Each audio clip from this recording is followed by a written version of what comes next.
Wassalamu ala sayyidina Rasulillah sayyidina wa maulana Muhammad ibn Abdullah wa ala alihi wa sahbihi wa mawala la hawla wa la quwwata illa billah, amma ba'du.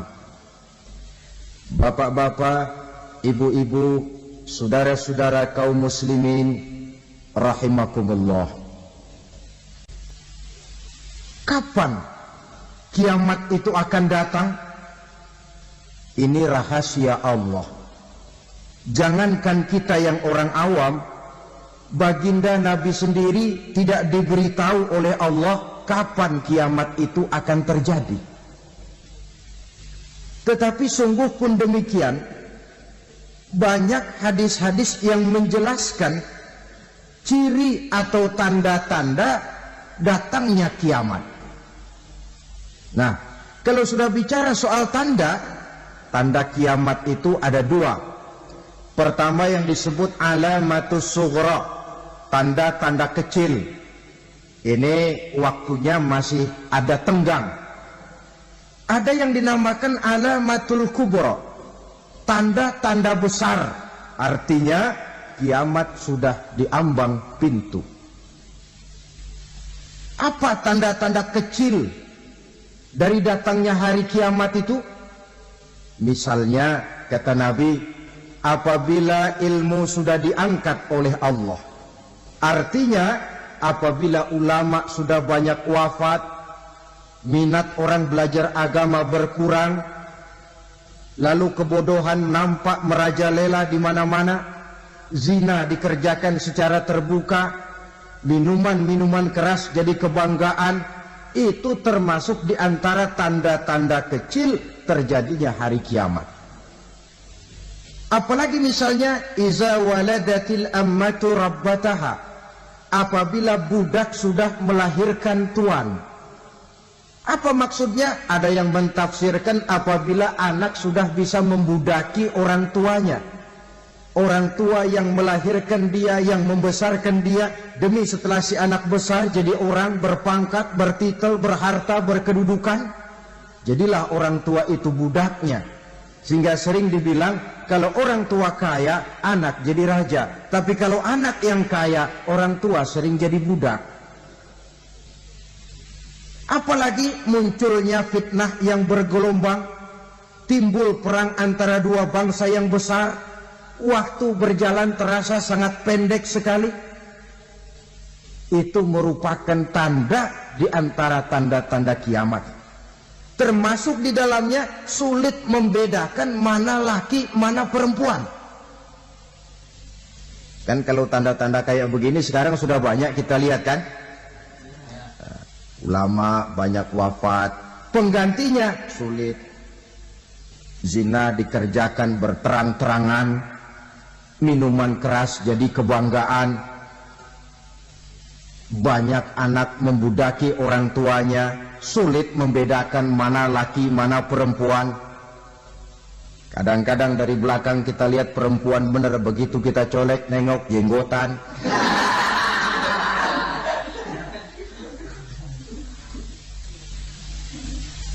Ini termasuk tanda-tanda kecil, masih ada tenggang sampai akan terjadinya kiamat itu. Nah, yang dimaksud dengan tanda-tanda besar, ini tanda besar artinya kiamat sudah diambang pintu. Pertama, matahari terbit dari sebelah barat. Apabila matahari sudah terbit dari arah sebelah barat, tertutuplah sudah pintu taubat. Bersabda Nabi kita, la taqumus sa'atu hatta tatlu'a syamsu min maghribiha. Tidak akan datang hari kiamat sampai matahari terbit dari arah sebelah barat.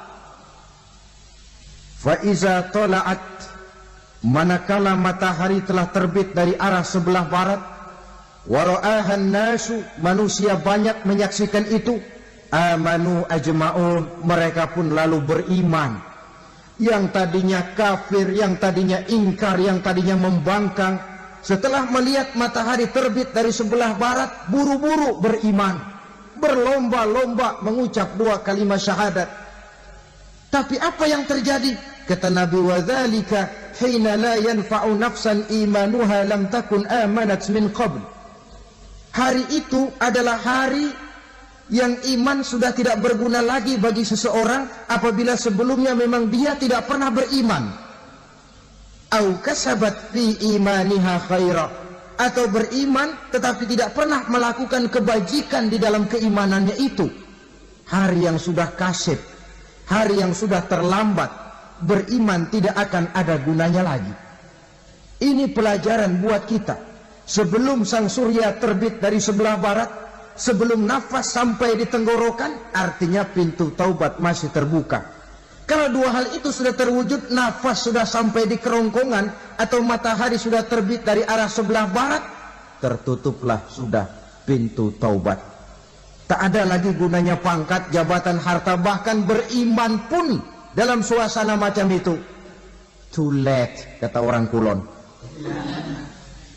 Sudah terlambat.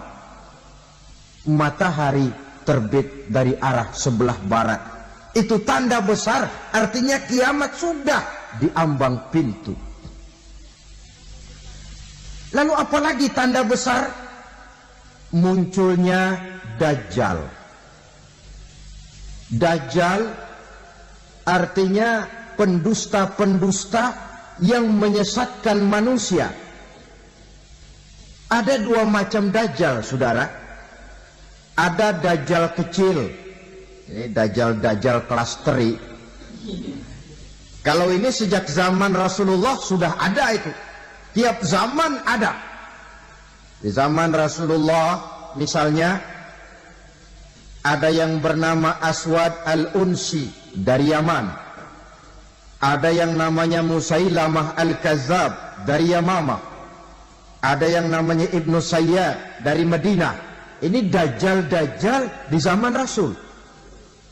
Musailamatul Kazzab memproklamirkan diri jadi nabi dia. Di zaman Rasul masih hidup. Ini Dajjal zaman Nabi. Di zaman sahabat muncul Dajjal. Di zaman kita sekarang ini Dajjal pun gentayangan. Dajjal kelas teri. Kerjanya mendustakan manusia, menyesatkan manusia, memalingkan manusia dari jalan yang benar dan diridhoi oleh Allah Subhanahu wa taala. Adapun yang merupakan tanda besar dari datangnya kiamat, Dajjal kelas kakap. Pembohong-pembohong besar yang menyesatkan masyarakat manusia berpaling dari jalan Allah mengikuti jalan mereka.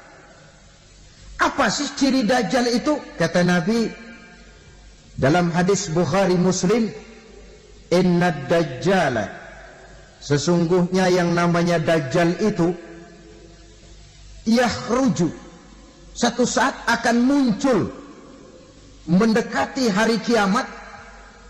Wa inna ma'ahu ma'an, si Dajjal ini membawa air. Wa naran, dan juga membawa api. Dua simbol. Di tangan yang satu dia bawa air, di tangan yang satu dia bawa api. Wa ammal ladzi yarahu an-nasu ma'an fanarun, adapun yang orang banyak lihat air, hakikatnya adalah api. Yang dilihat api, hakikatnya adalah air. Oleh sebab itu, kalau api yang ditawarkan, ambillah air. Kalau air yang ditawarkan, pilihlah api. Maksudnya apa ini? Ini bahasa simbol, saudara-saudara. Dajjal bicaranya seolah-olah untuk kepentingan manusia. Menawarkan surga. Surga yang dia tawarkan hakikatnya neraka. Hai manusia, kalau kau mau bahagia, jangan dekat-dekat dengan agama. Solat itu tidak efektif dan efisien, tidak produktif dari segi ekonomi itu. Menghadiri majelis taklim cuma buang-buang waktu. Tahajud, tasbih, tahlil, baca Quran, apa itu? Pekerjaan mubazir saja. Hidup ini cuma sekali, masa yang cuma sekali, manfaatkan dengan sebaik-baiknya. Mumpung, dibawanya sifat mumpung tetapi dalam pengertian yang sangat negatif. bicaranya seolah-olah untuk kepentingan manusia, tetapi sebenarnya menjerumuskan manusia. Menawarkan air, tapi sebenarnya api.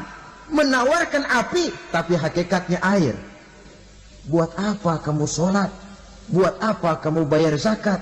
Buat apa kamu puasa? Surga yang dicanangkan Dajjal, hakikatnya neraka. Neraka yang digambarkan Dajjal, pada dasarnya adalah surga. Jadi memutarbalikan fakta itu kerjaan Dajjal. Yang hak jadi batil, yang batil dibilang hak, yang benar jadi salah, yang salah malah jadi benar. Tuntunan disuruh jadi tontonan, tontonan malah menjadi tuntunan. Itu pekerjaan Dajjal profesinya.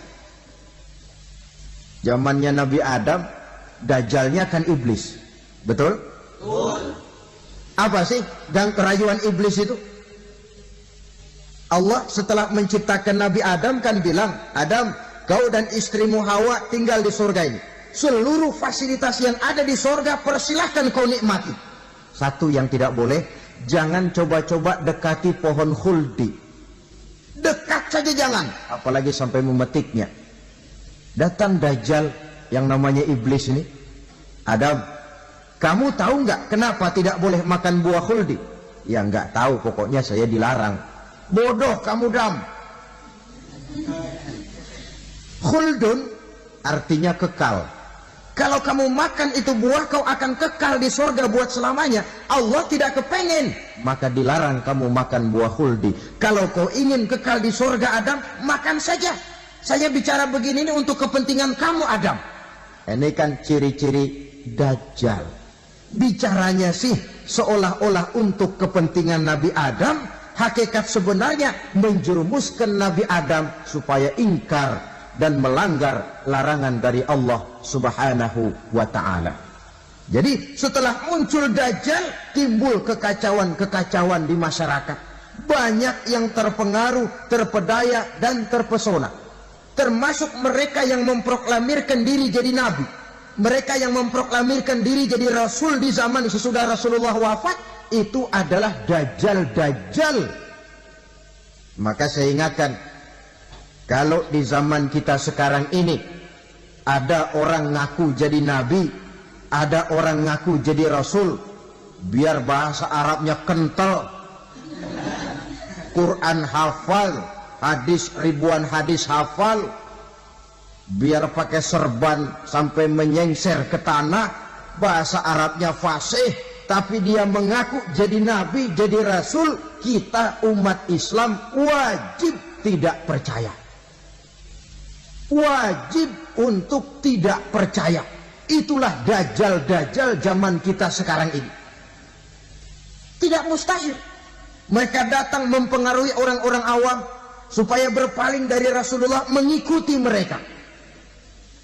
Nah, di akhir zaman nanti, mendekati hari kiamat, Dajjal ini muncul. Dajjal kelas kakap, menyesatkan masyarakat manusia untuk berpaling dari Islam, mengikuti seruan mereka.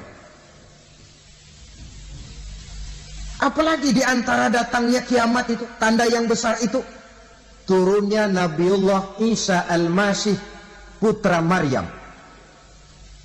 Menurut berbagai hadis yang sahih, Nabi Isa Al-Masih nanti akan turun lagi. Tidak membawa risalah yang baru, tapi meluruskan risalah Islam ini yang telah banyak ditinggalkan oleh masyarakat. Bahkan ada hadis menjelaskan beliau akan membunuh Nabi, mematahkan kayu-kayu salib, lalu melaksanakan haji dan umrah mengikuti syariat Nabi Muhammad, bukan membawa agama baru. Menjadi semacam mujaddid, reformer, menyelamatkan manusia dari bisikan Dajjal. Bahkan ada riwayat yang menjelaskan bahwa Nabi Isa berhasil mengalahkan Dajjal, mengembalikan masyarakat manusia kembali kepada ajaran Islam yang datang dari Allah, dibawa oleh Rasulullah Sallallahu Alaihi Wasallam. Dengan kata lain, turunnya Nabi Isa bukan sebagai Nabi dan Rasul baru, tetapi mengikuti syariat Nabi kita Muhammad Sallallahu Alaihi Wasallam. Saudara hadirin, ibu-ibu hadirat yang saya hormati, Kemudian apalagi di antara tanda-tanda besar akan datangnya kiamat itu? Keluarnya asap atau awan. Kata Nabi, inna min asrati sa'ah dukhanan yamla'u ma bainal masyriqi wal maghrib. Di antara tanda-tanda kiamat munculnya awan atau asap yang memenuhi antara langit dan bumi. Ini pun diperkuat dalam surah Ad-Dukhan ayat 10. Fartaqib yauma ta'ti as-sama' bidukhanin mubin fayughshan nas hadza azabun alim. Bagi orang-orang yang beriman, mereka biasa-biasa saja. Tapi bagi orang kufur, datangnya asap dan awan ini merupakan azab yang kelewat pedih. Barangkali sedikit mendekati gambaran tentang azab yang pedih ini. Saya ingatkan alam pikiran kita kepada peristiwa yang belum lama terjadi. Pernah dengar berita bocornya reaktor nuklir di Chernobyl, Uni Soviet? Pernah dengar? Bocornya reaktor nuklir di Chernobyl yang mengakibatkan ratusan bahkan sangat mungkin ribuan nyawa. Cuma satu reaktor. Bagaimana kalau seluruh cadangan nuklir yang dimiliki oleh para negara adik kuasa ini diledakkan? Bahkan yang konon menurut catatan, cadangan nuklir yang dimiliki bersama oleh Amerika dan Rusia sekarang ini sudah sanggup memusnahkan 6 miliar manusia. 1,5 kali lebih banyak dari jumlah manusia yang nongkrong di permukaan bumi ini. Saudara-saudara hadirin yang saya hormati, lalu saat mendekati hari kiamat, apalagi tandanya? Setelah Nabi Isa wafat, pada saat turunnya yang kedua kali, lalu Allah meniupkan angin sejuk. Semua orang-orang beriman, orang-orang baik wafat, sehingga penghuni bumi ini cuma tinggal lagi terdiri dari orang-orang kafir. Tidak ada lagi di bumi ini yang bisa mengucapkan Allah. Sehingga dalam hadis qudsi itu ada keterangan, innallaha azza wa jalla yaqulu li Israfil. Allah pernah pesan kepada malaikat Israfil. Kata Allah, Israfil, iza sami'ta qailan yaqul Allah Allah fa akhirin nafah 40 sanatan ikraman liqailiha. Hai Israfil, apabila kau dengar di permukaan bumi masih banyak orang yang mengucapkan Allah Allah, maka tunda sangkakala kiamat itu 40 tahun. Untuk apa? Ikraman liqailiha, menghormati orang yang mengucapkan Allah Allah itu. Wah, jadi karena sekarang masih banyak yang mengucapkan Allah, besar hatilah kita, masih jauh kiamat itu. Tapi jangan lupa, kiamat pribadi, kiamat kecil itu yang nggak kita sangka-sangka. Ajal datang mencabut nyawa, itu kiamat pribadi, dan itu yang pasti kita hadapi, dan itu yang membuat kita tidak boleh bersikap main-main di dalam kehidupan sekarang ini. Saudara hadirin yang saya hormati, tidak ada lagi orang-orang muslim. Seluruh penduduk dunia ini kafir. Lalu terciptalah struktur sosial yang berlandaskan prinsip hidup semau gue. Bakal terjadilah prinsip di mana yang kaya menyantap yang miskin, yang kuat menindas yang lemah. Hidup sudah bagaikan di rimba belantara. Berlaku hukum rimba, siapa yang kuat dia yang menang, siapa yang lemah menjadi mangsa. Timbul kekacauan, maksiat merajalela, munkarat menjadi-jadi, sehingga isi bumi ini penuh dengan segala macam perbuatan dosa. Tidak ada perlunya lagi alam diperpanjang temponya. Datang saat yang sudah dijanjikan oleh Allah Azza wa Jalla, maka terjadilah yang disebut kiamat kubra, kiamat besar, kiamat hancur-hancuran. Bagaimana kejadian ini dimulai? Dalam surah Az-Zumar ayat 68, Allah Subhanahu wa ta'ala berfirman, wa nufikha fis suri fasa'iqa man fis samawati wa man fil ardi illa man sya'allahu. Maka manakala ditiuplah sangkakala, terkejutlah seluruh yang ada di langit dan seluruh yang ada di bumi. Bila saat kiamat datang, Allah perintah malaikat Israfil, Israfil, tiup sangkakalamu. Ditiuplah sangkakala oleh malaikat Israfil. Yang akibat daripada tiupan itu, seluruh yang ada di langit, seluruh yang ada di permukaan bumi terkejut. Yang ada di langit siapa? Malaikat kan. Bayangin aja kalau malaikat kaget, apalagi kita. Terkejut seluruh makhluk yang ada di bumi, yang ada di langit mendengar suara sangkakala itu. Bunyinya tidak sanggup kita bayangkan dahsyatnya. Ledakan nuklir, ledakan neutron, belum apa-apa ketimbang bunyi sangkakala malaikat Israfil ini. Nah, lalu mendengar bunyi sangkakala ini, gemparlah makhluk, kacaulah alam. Bumi gempa, planet-planet bertabrakan, gunung meletus, air laut tumpah ke darat, angin topan bertiup, halilintar menyambar. Lalu semua yang bernama hidup mati total. Mati bareng tanpa persiapan. La haula wala quwata illa billah.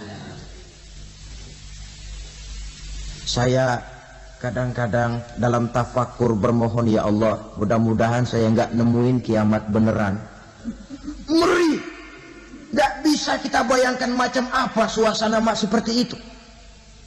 Allah saja banyak memberikan gambaran, misalnya Al-Qari'ah, wa mal qari'ah, wa ma adraka mal qari'ah. Kejadian yang menggemparkan. Tahukah kamu apa kejadian yang menggemparkan itu? Yauma yakunun nasu kal farasil mabsus wa takunul jibalu kal ihnil manfus. Pada saat itu manusia berterbangan bagai kupu-kupu. Gunung berterbangan seperti kapas ditiup angin. Gunung saja macam kapas, konon lagi manusia. Kematian total, mulai semut sampai gajah mati. Jin mati, iblis mati, malaikat mati. Malaikat saja mati. Saudara hadirin yang saya hormati, kematian total yang tanpa persiapan. Orang bilang, Pak, kalau mati bareng begitu yang repot malaikat maut dong ya. Cabut sana, cabut sini. Itu kalau menurut logika kita. Mestinya begitu menurut logika. Tapi logika juga yang bilang nggak perlu serepot itu. Sebab untuk mematikan listrik di wilayah DKI, di wilayah Jakarta, nggak perlu tiap rumah didatengin matiin, ya lama. Cukup dari kantor pusatnya saja PLN, tekan satu tombol, gelaplah seluruh Jakarta. Saudara hadirin yang saya hormati, kematian total. Lalu setelah kematian total, planet-planet juga mati, dalam arti tidak bergerak dan beredar. Angin mati, dalam arti tidak bertiup. Air mati, dalam arti tidak ada riak gelombang. Pokoknya semua mati. Kullu nafsin za'iqatul maut, semua yang bernafas mati. Dalam ayat lain, kullu man 'alaiha fan, semua yang ada di permukaan bumi fana. Yang kekal cuma Allah Subhanahu wa ta'ala. Yang paling belakang mati malaikat maut dan malaikat Israfil. Tapi mati juga sesuai dengan janji Allah.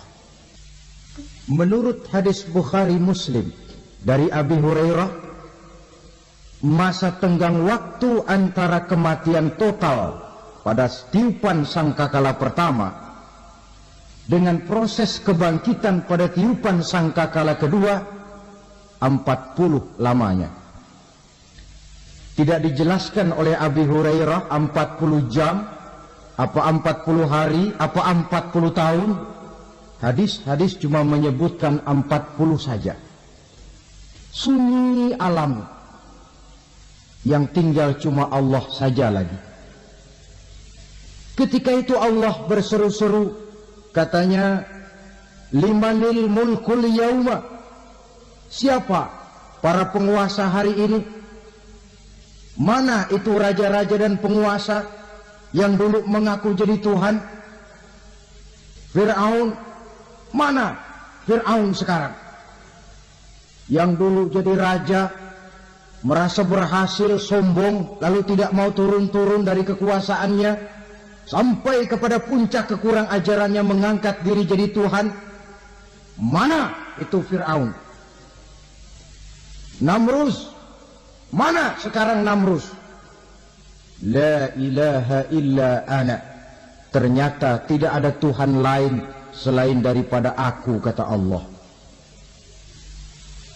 Proses kemudian, saudara-saudara, turunlah hujan dari langit. 40 lamanya hujan itu.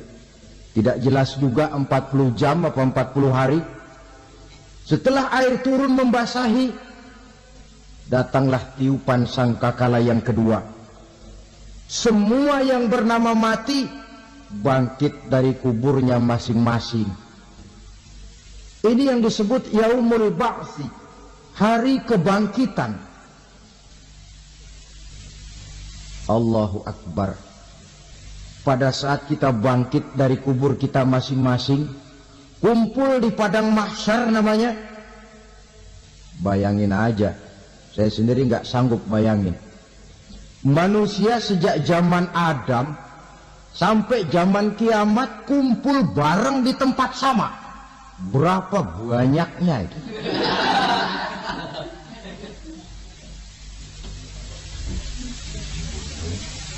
Dan yang luar biasa menurut satu riwayat, pada saat bangkit itu, Masya Allah, roman muka kita berubah, disesuaikan dengan amalan kita waktu di dunia ini.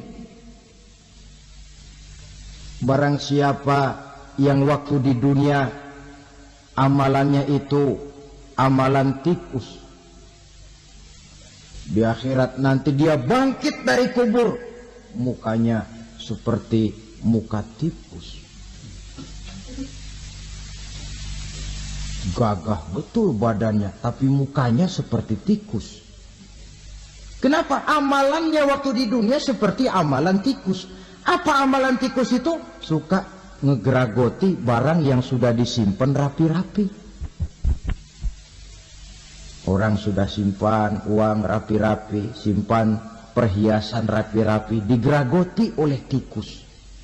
Maling-maling, pencoleng-pencoleng, koruptor-koruptor. Itu nanti di akhirat nanti kita lihat mukanya seperti muka tikus. Oh, ini waktu di dunia suka nyolong, hanya seperti muka tikus. Barang siapa yang waktu di dunia ini amalannya itu amalan macan, dia akan bangkit nanti mukanya seperti muka macan. Apa amalan macan? Macan itu amalannya menang-menangan. Orang yang mau menang saja, nggak mau mengalah. Coba lihat di hutan. Kenal hutan nggak? Nah. Di hutan, raja hutan di mana-mana pasti macan. Betul kan? Betul. Padahal hutan belum pernah bikin pemilihan umum. Tapi macan tidak peduli ada pemilihan umum apa tidak, pokok saya raja. Sebab apa? Macan jadi raja itu bukan karena benar, tapi karena kuat jadi raja. Setelah dia jadi raja, rakyat hutan yang mesti dilindungi malah dimakan oleh raja macan. Kambing rakyat hutan dimakan oleh macan. Ayam rakyat hutan dimakan oleh macan. Itu nanti kita lihat di akhirat itu mukanya seperti muka macan, gagah betul. Lalu barang siapa yang di dunia ini amalannya itu seperti amalan anjing, nanti dia punya muka seperti muka anjing. Apa amalan anjing? Pertama, anjing itu kalau disuruh jaga rumah, dia tidak bisa membedakan mana maling, mana tamu. Biar yang datang maling, kalau bawa tulang, anjing kalem. Yang kedua, anjing itu akan setia kepada siapa saja yang memberinya roti. Siapa yang memberinya roti, itulah majikannya. Apa kata majikannya, pasti dia laksanakan. Soal benar atau salah, dia tidak peduli. Setelah anjing dapat roti, dia tidak punya pilihan lain kecuali bilang, abdi mah kumaha juragan wae ayeuna mah.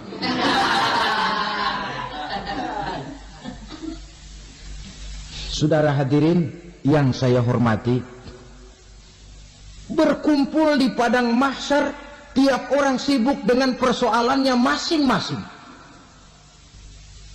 Matahari waktu itu didekatkan oleh Allah, panas luar biasa. Ada yang saking panasnya itu mencucurkan peluh keringat sampai sebatas mata kakinya. Ada yang keringatnya sampai sedengkulnya, ada yang keringatnya sampai sepusatnya, ada yang keringatnya mengalir sampai sebahunya. Ada yang kelelap oleh keringatnya sendiri, sementara orang di sampingnya nggak apa-apa. Bergantung lagi amalan dia waktu di dunia ini. Saudara-saudara, sebagian orang dalam kepanikan padang mahsyar berombong-rombong datang mereka menghadap Nabi Adam. Ya Adam, anta abal bashar. Hai Adam, Tuhan adalah bapak moyang manusia. Kami sebentar lagi akan disidang, dimintakan pertanggungan jawab. Tolonglah kami, hai Adam. Kata Nabi Adam, jangankan nolongin sampean, saya sendiri tanggung jawab di hadapan Allah. Ketika dulu tidak boleh makan khuldi, saya serobot. Sudahlah, urus diri masing-masing saja, nafsi, nafsi. Begitu kata Nabi Nuh, begitu kata Nabi Ibrahim. Tiap orang bertanggung jawab sendiri-sendiri. Ketika itulah saudara-saudara, nikmatnya menjadi umat Nabi besar Muhammad sallallahu alaihi wasallam. Sebab apa? Walaupun menurut abjad kita ini umat paling belakang, kan paling belakang kita ini toh, karena Nabi Muhammad adalah Nabi akhir, tapi akan dihisab lebih dulu, lewat di atas sirat lebih dulu, masuk surga lebih dahulu ketimbang umat-umat belakangan. Ketika Rasul mendekati ajal, beliau tanyakan itu kepada malaikat Jibril. Malaikat Jibril berkata, Muhammad jangan khawatir, Allah sudah berjanji, inni haramtul jannata ala sairil anbiya hatta tadkhulaha anta wa haramtuha ala sairil umami hatta tadkhulaha ummatuka. Surga aku haramkan buat seluruh nabi kecuali kalau engkau Muhammad sudah masuk ke dalamnya, dan surga aku haramkan buat seluruh umat kecuali kalau umatmu Muhammad sudah masuk ke dalamnya. Logikanya, walaupun menurut abjad kita umat paling belakang, bakal dihisab paling dulu, lewat di atas sirat paling dulu, masuk surga paling dulu, kalau mampir ke neraka juga paling ya resiko. Jangan mau enaknya aja paling dulu. Saudara hadirin yang saya hormati,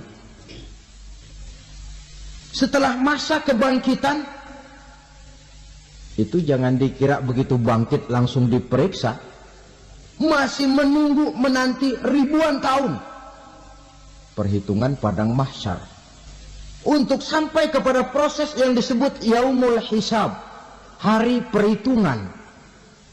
Seorang demi seorang bakal dipanggil. Bayangkan saja, kita se-RT saja di absen, kadang-kadang perlu waktu lama.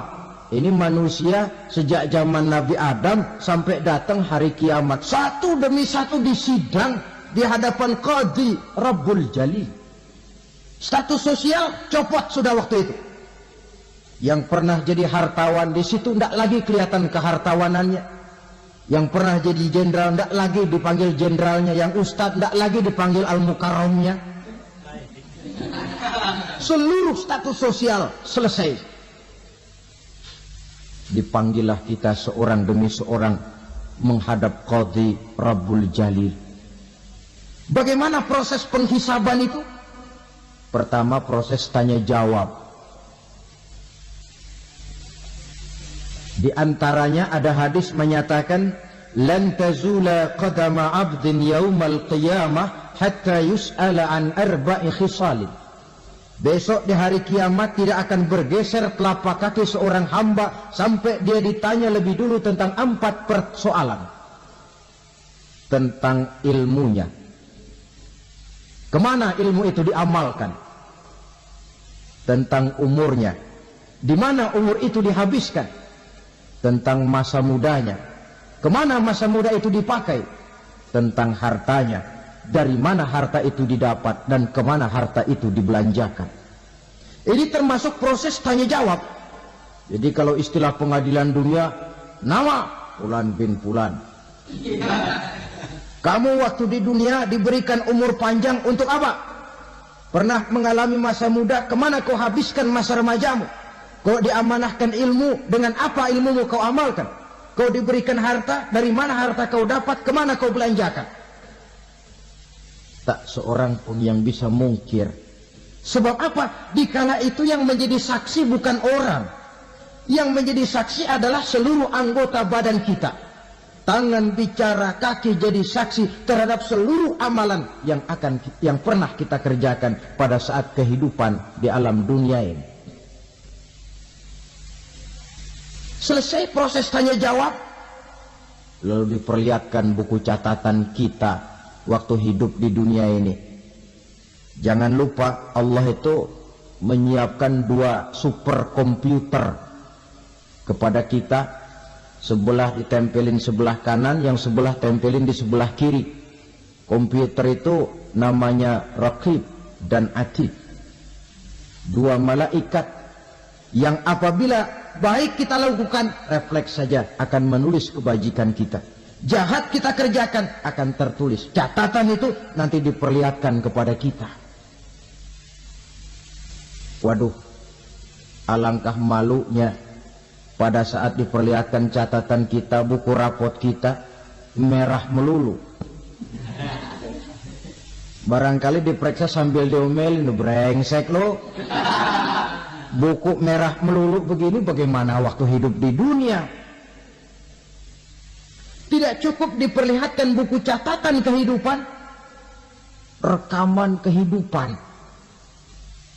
Rekaman kehidupan kita secara utuh sejak terlahir sampai ajal datang merenggut nyawa.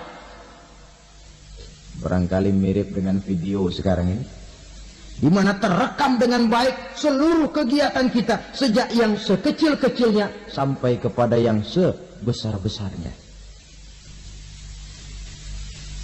Untuk kemudian kita pun menerima balasan. In khairan fa khairun wa in syarran fa syarrun. Kalau baik ya baik balasannya, kalau jahat ya jahat juga balasannya. Catatan-catatan kita diberikan. Kalau banyak kebajikannya diberikan di tangan kanan dengan cara yang halus. Kalau banyak kejahatannya diberikan dari sebelah kiri atau dilempar dari belakang. Itulah sebabnya sejak di dunia ini kita sudah mohon kepada Allah. Ketika berwudu membasuh tangan kanan, apa kita bilang? Allahumma a'tini kitabi biyamini wa hasibni hisaban yasira. Ya Allah, berikan saya kitab di tangan kanan, dan kalau saya memang perlu dihisab, hisablah saya yang seringan-ringannya. Tangan kiri berlindung kita kepada Allah. Jangan sampai diberikan kitab di tangan kiri atau dari arah sebelah belakang.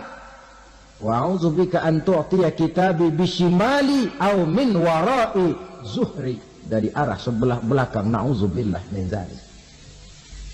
Setelah selesai lewat proses penghisaban, lewat mizan, timbangan, maka yang sudah selesai dihisab itu bergeraklah menuju sirat, jembatan yang terbentang menuju surga melalui neraka. Saudara-saudara, panjangnya perjalanan sirat itu memakan waktu ratusan tahun. Tetapi orang yang lewat di atas sirat pun macam-macam, bergantung amalannya ketika di dunia ini. Ada yang lewat di atas sirat itu kalbarkil khatib, seperti kilat yang menyambar, lep, sudah sampai dia di surga. Cepat bukan main. Ada yang lewat di atas sirat itu seperti orang lari-lari. Ada yang lewat di atas sirat itu seperti orang jalan biasa. Ada yang sambil merangkak, ada yang sambil ngesor, ada yang sambil gelayutan. Ada yang selamat sampai ke ujung ke surga, ada yang tergelincir jatuh masuk ke dalam neraka, bergantung amalannya dalam kehidupan di dunia sekarang ini. Tiap kita akan melewati yang namanya sirat ini. Saudara-saudara kaum muslimin yang saya hormati, dengan demikian mereka yang selamat melalui sirat sampai ke terminal akhir surga, mereka yang ketika dihisab ternyata banyak kejahatannya daripada kebaikannya, mereka singgah di dalam neraka. Nah, adapun orang-orang yang beriman menurut ayat Quran dan hadis Nabi itu nanti ada bermacam-macam. Ada orang beriman itu yang dimasukkan surga. Ada orang beriman itu yang dimasukkan ke dalam surga. Ada orang beriman itu yang disebut penduduk surga. Kenapa lain-lain, Pak? Karena waktu di dunia amalannya juga lain-lain. Ada orang beriman yang masuk surga. Ini paling murah tiketnya. Mau masuk surga? Kata Nabi begini, ma min abdin qala la ilaha illallah thumma mata ala dhalik illa dakhala al-jannah. Kalau seorang hamba sudah mengucap 2 kalimat syahadat, dia yakin dengan kebenaran kalimat itu sampai matinya, orang itu akan masuk surga. Abi Dzar yang waktu itu diajak bicara heran, ya Rasul kok gampang betul? Iya. Walaupun orang itu mencuri, iya. Walaupun orang itu berzina, iya. Biar dia mencuri, biar dia berzina, kalau dia sudah mengucap 2 kalimat syahadat, dia yakin dengan kebenaran kalimat itu sampai matinya, itu orang akan masuk surga. Jadi masuk surga cukup 2 kalimat syahadat, yakin sampai mati, masuk surga. Itu perkara masuk. Tapi kalau pertanyaannya diterusin, masuknya kapan, Pak? Nah, ini lain lagi urusannya. Sebab ada yang masuknya itu langsung, ada yang mampir dulu. Di sana tempat cuma 2. Kalau tidak surga, neraka. Mau ke surga, tapi mampir dulu. Yang mampirnya jelas di neraka. Kenapa? Dalam hadis qudsi ada riwayat, nanti itu di akhirat, setelah Allah selesai mengatur penduduk surga, masuk surga, yang neraka, masuk neraka, Allah berkata kepada malaikat Malik, malaikat Malik, labaik ya Allah. Itu bajingan-bajingan tengik, manusia-manusia durjana, yang waktu di dunia tidak mau sujud, jauh dari ulama, gemar melakukan yang munkarat dan maksiat, hidup di tengah masyarakat selalu jadi bibit keonaran, kufur, sudah masuk neraka semua. Sudah ya Allah. Nah, kalau sudah, coba sekarang kamu masuk, Malik. Saya. Iya. Masuk neraka. Mau apa ya Allah? Kata Allah, akhriju minan nar man kana fi qalbihi misqala habatin min khardalin min iman. Kau masuk neraka, cari di dalam neraka orang-orang yang ada imannya walaupun kecil sebesar biji zarah, angkat mereka keluar.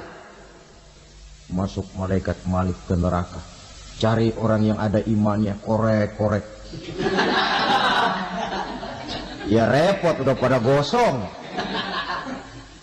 Yang ada imannya diangkat ke atas, yang ada imannya diangkat ke atas. lalu dimandikan di Nahrul Hayat, namanya sungai kehidupan di akhirat nanti. Cakep lagi rupanya, bersih lagi wajahnya, apel di hadapan Allah. Kata Allah, bagaimana mas? Kapok nggak sampean? Kapok ya Allah. Nah, kalau kapok, idhab fadkhulil jannah, pergi masuk surga sana. Berangkat mereka ke surga, ketemu sama teman-temannya yang udah sampai lebih dulu, yang nggak pakai mampir lagi. Terjadi dialog. Kata teman-temannya yang udah pada nyampe duluan, mas, iya, emang baru sampai? Oh, saya baru sampai. Memang mampir di mana dulu mas? Kita sudah lama sampai di surga. Saudara buka surah Al-Muddatsir ayat 34-35. Ma salakakum fis saqar? Kenapa kamu mampir di neraka Saqar? Qalu lam nakum minal musallin. Mereka menjawab, kami mampir di neraka Saqar mas, gara-gara dulunya kami waktu di dunia tidak pernah sholat. Tidak pernah sholat? Tidak pernah. Karena rumahnya dekat masjid, cuma dekat doang mas. Sholat mah enggak saya. Enggak pernah ngasih makan fakir miskin, enggak pernah hadir di majelis taklim, pendeknya enggak pernah melakukan kebajikan. Maka saya pun mampir di neraka Saqar. Untung betul saya punya iman mas, sedikit. Waktu hidup di dunia dulu saya pernah mengucap 2 kalimat syahadat. Sekali-kalinya waktu mau kawin. Masya Allah. Untung saja kawin. Kalau nggak kawin, polos.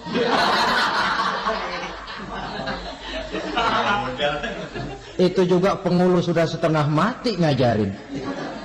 Asyhadu alla, asyaduaan, asyaduaan.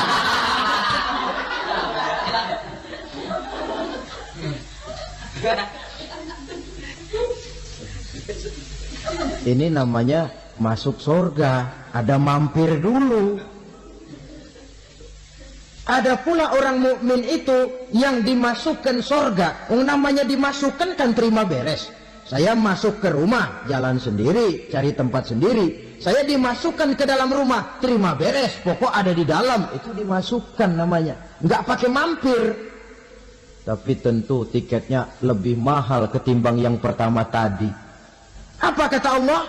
Innal ladzina amanu wa amilus shalihat la ukaffiranna anhum sayyi'atihim wa la udkhilannahum jannah. Sesungguhnya orang-orang yang beriman kemudian beramal soleh, kami hapuskan segala dosa dan kesalahannya, kami masukkan mereka ke dalam surga. Lihat ayatnya, Allah yang memasukkan, kita yang dimasukkan. Tidak pakai transit, tidak usah mampir. Cuma tidak cukup syahadat, tidak cukup amanu, tapi diiringi dengan wa amilus shalih. Iman, amal. Tidak cukup syahadat, lalu dibuktikan dia sholat, dia zakat, puasa, lalu dia melakukan berbagai macam kebajikan. Ini yang menyebabkan dia tidak pakai mampir di tempat yang bernama Saqar. Lalu ada pula orang mukmin itu yang disebut penduduk surga. Wah, ini sudah VIP ini. Ashabul jannah, penduduk surga. Siapa mereka? Kata Allah, innal ladzina amanu summa istaqamu fala khaufun 'alaihim wa la hum yahzanun ulaika ashabul jannah hum fiha khalidun. Sesungguhnya orang-orang yang beriman lalu istiqamah, tetap dalam melaksanakan perintah Allah, tidak goyah, tidak labil tapi stabil, istiqamah, mereka tidak takut dan tidak bersedih hati. Merekalah penduduk surga. Iman, istiqamah. Tidak punya duit, sembahyang. Banyak duit, sembahyang. Miskin, sembahyang. Kaya, tetap sembahyang. Istiqamah. Kadang orang kalau susah rajin ke masjid, banyak duitnya ngelihat masjid melengos. Itu yang dibilang waktu miskin hamba Allah, setelah kaya jadi hamba harta. Bergeser, tidak ada nilai istiqomahnya. Saudara-saudara, dengan begitu penduduk neraka itu dua. Ada penduduk permanen, Ada penduduk yang semi permanen. Yang semi permanen orang-orang beriman yang mempunyai dosa besar. Mereka masuk ke neraka untuk menerima azab sesuai dengan dosanya. Bila selesai masa azab itu, mereka akan diangkat untuk ditempatkan kembali ke dalam surganya Allah Subhanahu wa ta'ala. Nah, dikala itulah saudara-saudara, ada yang disebut syafaat dari Rasulullah Sallallahu Alaihi Wasallam. Tapi tentu jangan lupa, syafaat ini ibarat kain menambal dia. Kita punya kain bolong-bolong sedikit, syafaat yang menambal. Sholat kita ada kurang dikit, sedekah kita ada campur riak dikit, amalan kita ada tidak karena Allah dikit, kita berharap syafaat.